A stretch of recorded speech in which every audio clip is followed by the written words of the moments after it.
of respect in the actual fight, the way he fought back. But I am intrigued to see if he will try to stay on the outside like a lot of people think he should.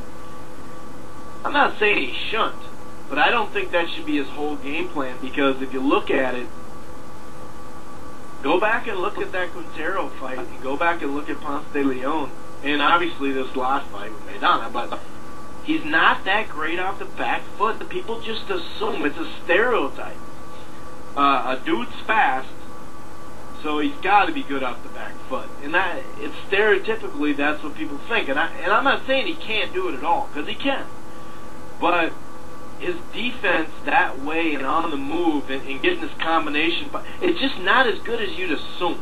You just assume with this guy's hand speed and the power he showed, you know. But look at who he was fighting, you know. He wasn't fighting that good a competition, and a lot of those guys were standing right in front of him. Even a guy like Gavin Reed, he would let guys hit him. But then at some point, you don't want Maidana to hit you as much. So when we say, oh, he was letting him hit him, yeah, that's true, but why, you know, he wasn't just letting Maidana hit him. He didn't want that. Nobody wants to be hit, but you know what I mean, like.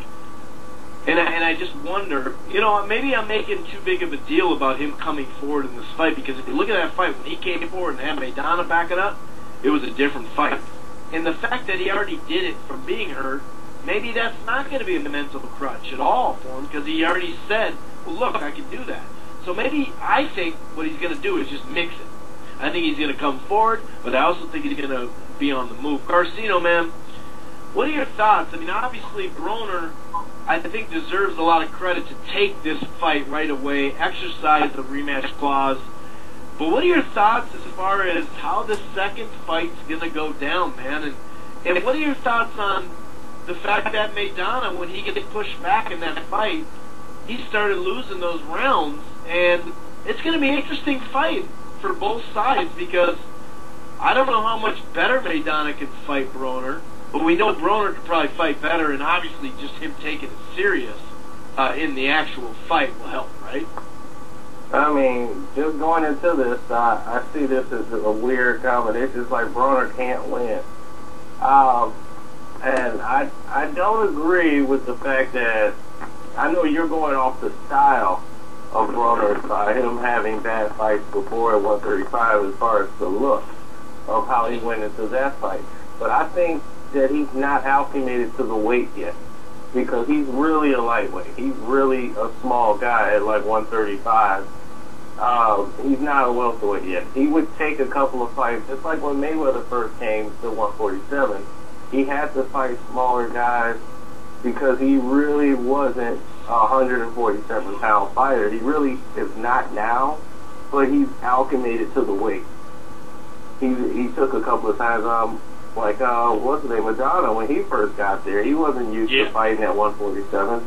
It took him about 3-4 fights to really get comfortable being at that weight class and knowing that, okay, I'm not going back down to 140. This is where I belong.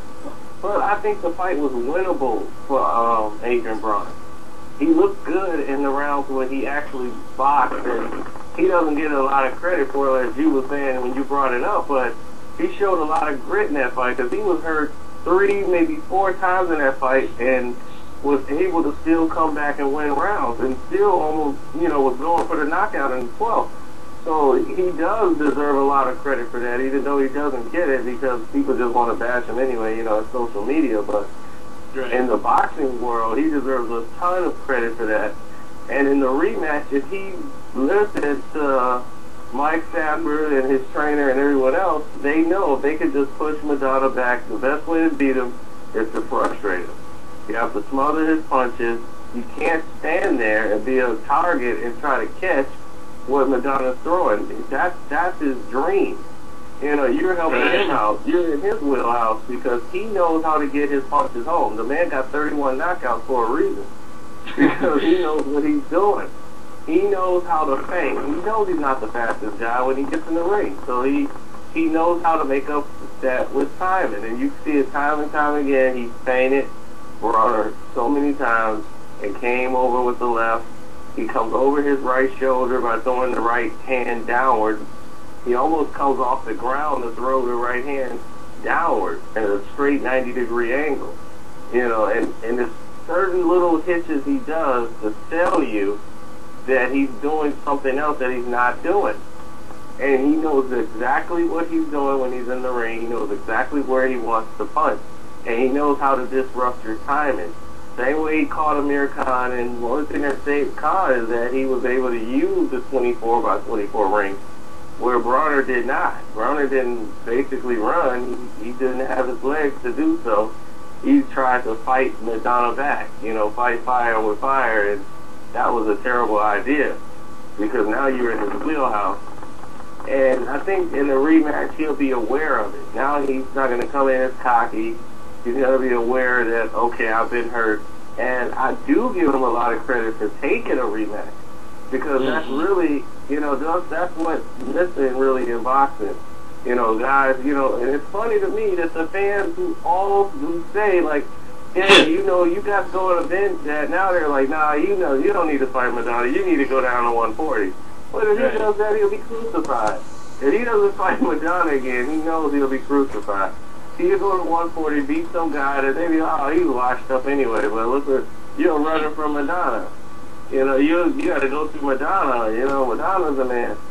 No, he knows he's going to have to fight Maidana again anyway, and it's a winnable fight, but you got to use your legs. You cannot beat Maidana without using your legs. You have to turn him. You have to smother his punches, and you have to dig punches to the body. After 6 rounds, Maidana will slow down. You'll be able to use your legs, turn, and you have to throw punches. You have to jab. Come in behind the jab. Put a jab into the body. The way you start the round is the way you should finish the round. He'll start off doing great for like about 30, 40 seconds, then you stop and try to catch Maidana and let Maidana be first. Once you're doing that, you're playing in Maidana's game. And a lot of those rounds, Broner was winning, and it'll go right out of the window because Maidana landed a big shot and hurt him. A lot of those rounds, he was doing a lot of work, and you'll say, okay, well, Broner's doing good this round. Bam! Then the round changes right then and there, and Maidana closes it out because he stopped doing what he was supposed to do, what was working. And I just think that it comes with pressure, and a lot of people don't give Mayweather a lot of credit for what he does. It's thinking under pressure. Mayweather thinks really well under pressure, and some people couldn't handle it that way, and that was a lot of pressure on Adrian Broner. But to be put in that situation, this is the moment. But if you want this limelight, you know, this is what comes with it. Like Lamont Peterson was just saying for his fight. That's coming up. He's hoping this happens to, what's his name, Jerry John when he's got a fight because his first world title fight, he was petrified. When he went in there with Timothy Bradley, he was just so much anxiety. He wanted to go in there and get the fight over with quick. Yeah, he wanted to just run him out of the ring. I'm just going to go spazzing out right away. So I think the fight will be a different fight. I think it will be. I mean, but Maidana's an entirely different fighter. And a lot of people don't understand it. They try to compare him back to when he fought Ortiz, back when he fought Khan. That guy is gone. You can't really use that because that was a guy who was barely training. He had no training camp whatsoever. Barely going to the gym because he didn't have a stable trainer. He was trying to get Freddie Roach to be a trainer. He realized Roach was training Khan. So he had to use the cut man to be his trainer. You know, he was just trying to find work in. He beat Ortiz running with 2-week camp in Puerto Rico running the girls' track. You know, it really was just the will. It was really just the will of Maidana, and he was really looking for a trainer. And he was just so frustrated that he almost retired, but Robert Garcia was the perfect fit for him. Because Robert Garcia will make you believe again that you can be great. Like, this is all you need to do to be great. And he gives them the motivation. He was right what Maidana needed. Maidana needed somebody to believe in him, to give him that comfort, to say, hey, you can't retire. What do you mean retire? You only, you know, you never did this and this. He never went through the basics of boxing. because he never had it. So he had to learn how to jab again and use the jab. And now, once I saw him use it against Soto Karass, I said, wow, Maidana is jabbing. You know, it was a whole different type of fighter, and that fight wasn't going his way early on. Yeah. But he stayed with the plan. And that's how you can tell a fighter is buying into what you're saying. And that's why I give Robert Garcia a lot of credit, because, and I could see his work going on into the fight where the fighters are believing and using the things that he's saying. I think Joel Diaz doesn't get a lot of credit for that, and he does a tremendous job as far as getting the fighter to follow the game plan, like he did with Provodnikov and Tim Bradley's fight. Getting Bradley to understand, look, if you don't listen to me, I'll stop this fight. You know, he was very key in keeping Bradley into the fight. Like, keep your brain and stick to the game plan, or you're going to get knocked out. And I think he saved Tim Bradley's career by his actions in that corner, because if Bradley would have went out with the same type of game plan that he was on that path, he'd have been knocked out by Provodnikov, and his career would have been in limbo somewhere right about now. So I think Joel Diaz did a great job there, and it's the same thing with Robert Garcia with Maidana, and he got Maidana to believe that he can, as long as you listen to Robert Garcia and follow the things they worked on in camp, things are going to work out. And he truly buys into it. And Maidana is totally determined. Whole new type of fighter as far as now discipline. I mean, look at the conditioning he had to withstand the 12 rounds. You know, he put in a lot of effort. And I mean, late in the round, he was putting together doubling punches and output. So, you know, I mean, it was a great fight, and it was a way to cap off the end of the year. And I just hate the fact that now, this year, we're going to be getting hit with pay-per-view. So, Lord, if you add Top Rank and Golden Boy combined, we're looking at about 7 pay-per-views at a minimum. Yep. You know there'll be another 5 coming from Golden Boy. Yeah. Oh, yeah. You got 5 from Golden Boy. And then everyone's like, oh, well, they're not all going to be pay-per-view. Yes, they are. They're all going to be pay-per-view. They have to charge you now. So you're going to be paying $70 for Canelo. You're going to be paying about $70 for Manny Pacquiao. Then, of course, you're going to spend $70 for Floyd. Then you're going to spend another $70 on Canelo. Then you're going to do another $70 for Floyd. Then here comes Pacquiao again. Then you got Dakota Martinez, too, in June. And then July, Canelo fights. So, yeah, you're right. Yeah, there we go. We got 8. We got 8 pay-per-views now, because Floyd's going to fight twice this year. Then Canelo's fighting 3 times. So that's 5 pay-per-views, plus Miguel Cotto and Manny, 2. I mean, my goodness, we're going to be pay-per-view. This is 2008 all over again. Yeah, and now, it's just like late 90s, early 2000s, dude. It's just straight, just 2005 when they had them all the freaking time. You're just like, all right, enough, stop.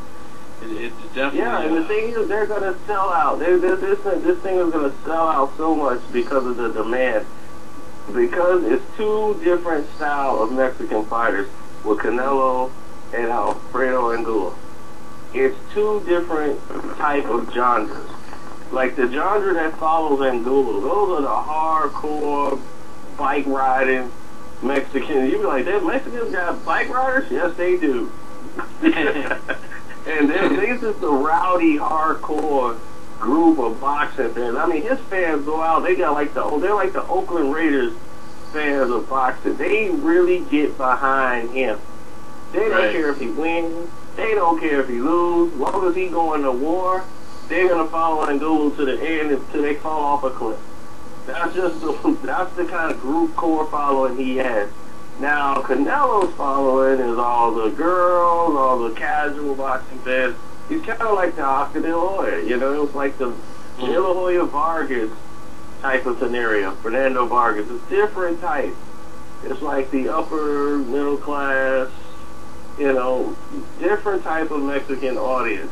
So you're going to see both of them combined and go to watch this fight. And buddy, believe me, this is like a De La Hoya Chavez thing. It will get violent in there. They're not careful. If you're at the MGM, not everybody each side despises the other. So that's what makes it interesting. Each side despises the other one.